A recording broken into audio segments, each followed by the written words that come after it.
Welcome back to the Look Back Diaries, where the cookies are sad and the tea is deserved and the Bennets are redheads. Check out the Patreon for extended episodes and bonus content. My name is Ashley Clements, and this is the Look Back Diaries. We look back, not forward. Today we are looking at a very special episode. I don't remember what happens in this episode. Some of them stand out more than others, you know? I knew what happened in the last one. And this one, I think I know. I think we'll, make some plans for Jane to do stuff and we'll find out. Let's find out together. Oh, look, I'm in it. So I like it already. Not London. No, not that. Ah, haha, we've made a joke because in Pride and Prejudice she did move to London. I don't like it either.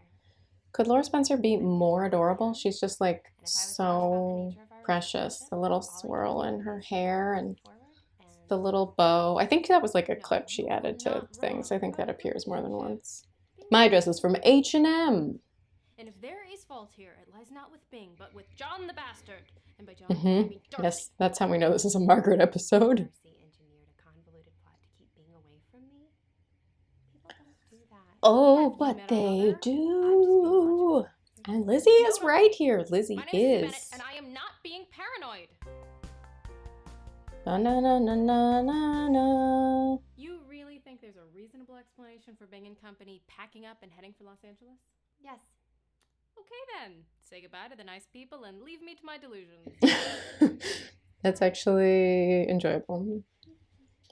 Okay, leave if you're going to be sane here. I've spent a lot of time thinking about this, and there is something rotten in the state of Jane and Bing. A second Shakespeare reference. Thank you, Margaret. Act like they like each other, and Bing definitely acted. Oh, speaking of liking each other. Stop it and sit down, doofus. Also, like, stop squishing my face that hard. I mean, I like that we can see that Lizzie is a little bit over this, right? Like, this isn't cute Well, anymore. let's hope not. But you would not believe the views I got on that video. Which is fun, because, like, we did this all on the same day.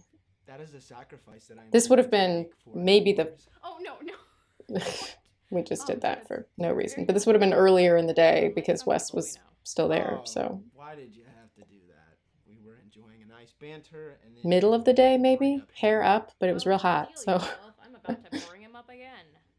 You don't have to talk about him all the time, except that you can't help it. Do you think that Darcy would try to break up Bing and my sister? I wouldn't put it past him. He did destroy my... I mean, the thing is, she's right. She's right, even though Wickham is bad and he's a liar. Which reminds me, I gotta leave town. Wait, you said the season was over. I mean, at least he did come by and say goodbye. That's honestly better than Bing at this point. It's a club team, but they want to dive straight into their off-season conditioning. Congratulations. But you weren't leaving. Does his job actually make sense? Like, I don't know what a swim... I don't know that any of us actually know what a swim coach lifestyle would be. We have tickets to the music festival. I'll be back in a few weeks, and I will make it up to you. I don't know that Lizzie feels like a super music festival person to me, but I do believe that George is. So, like, I believe that he might have been like, come to this with me, and that she'd be like, okay, I'm trying to be someone else. Who act like they like you. I mean, I guess I may just be projecting because I'm not a music festival person because there are people there. Do I smell? Calm down.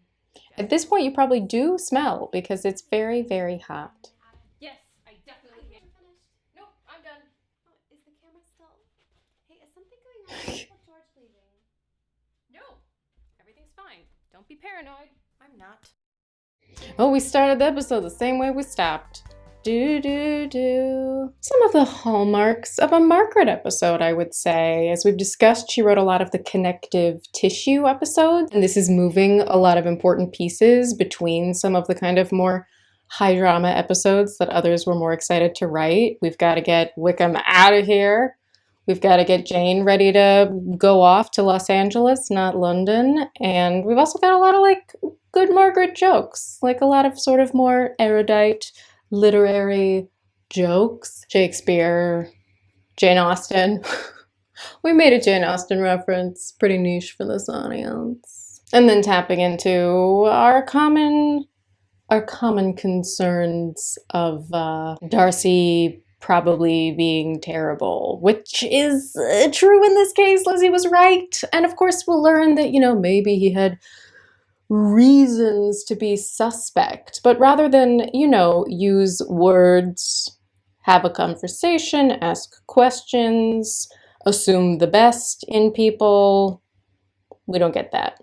It's funny because, I don't know, Lizzie assumes the best about some of the worst people and assumes the worst about some of the best people, but she's not always wrong. So how does that girl learn to trust her gut? I'm a big believer in trusting your gut, but I don't know that Lizzie's is super good. Maybe Lizzie needs probiotics. I know none of you are sad to see George leave. That is his final appearance on the Lizzie Bennet Diaries, and I give all of us credit for making it clear that connection had kind of fizzled, that the excitement of the initial attraction just kind of didn't really pan out, which makes sense, right? You make out with him and that's probably fun, but then you try to have a conversation and it's less fun, and Lizzie would care about that. Also, he didn't show up to the party and now he's just kind of bailing. He's stopped maybe feeling like the most reliable guy to have around. And in the midst of everything that Jane is going through, how can we care? And we even have that snickerdoodles moment, right? Where he had kind of been ghosting Lizzie and she was still kind of giving him the benefit of the doubt, but then seeing how Jane interpreted it, even though it was mostly about Jane, it is also kind of correct about George. That does seem fake.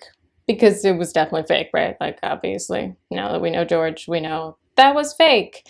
And when Jane is going through this thing about, lack of communication from someone that she thought she cared about, to have these kinds of miscommunications, lack of communication, we're just kind of done with George. And it feels that feels really well done to me, that if we never heard anything else about George, that would have been kind of an understandable little moment for Lizzie. On the other hand, if we never hear anything else about George, then it doesn't make sense that he ever appeared in the story.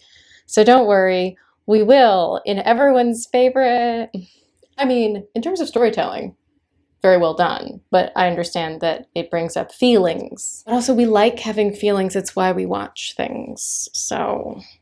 And one of my favorite parts, let's take a look at the comments. Tell me you love me.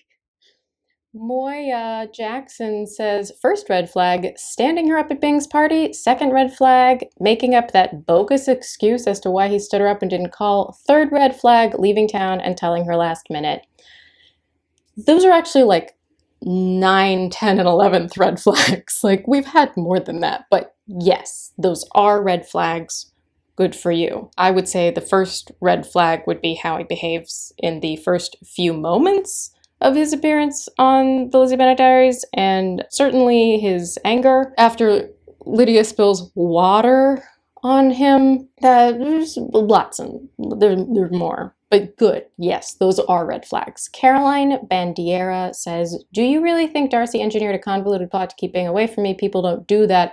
Oh, you're wrong, eldest sister. Yeah, it's true, because he did at this point.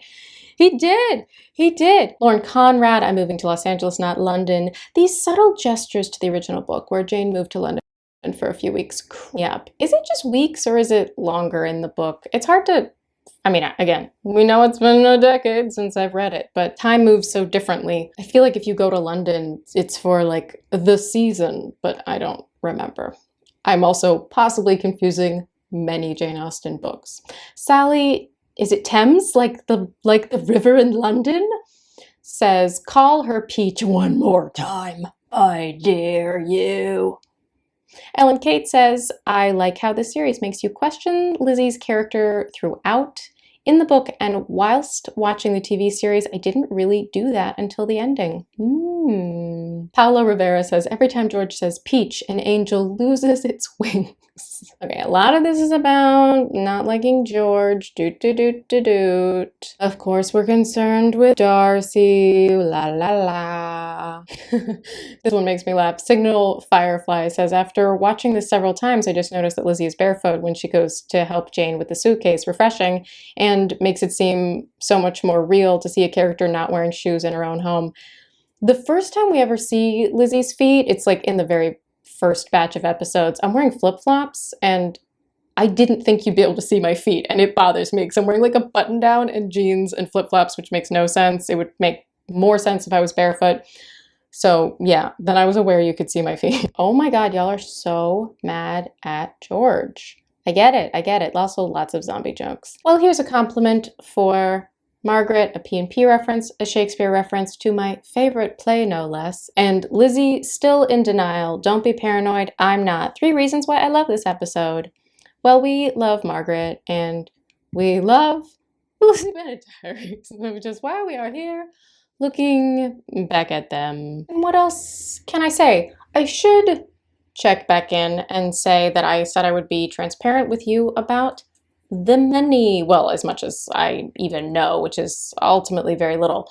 But I have already told you that I was paid $250 at the beginning per shoot day, which essentially means $250 a month. That was true for the first 3 months. Then the second 3 months, without me asking for it or negotiating anything, they told me I was getting a pay increase to $350. So that is where we are now. Well, that's enough candor. It's time for me to go to a secret job in a place that makes sense, but I'll be back in the future and I'll totally hit you up, Peach. I'm sorry, don't yell at me. Also, I'm very reliable. I'll see you on Tuesday.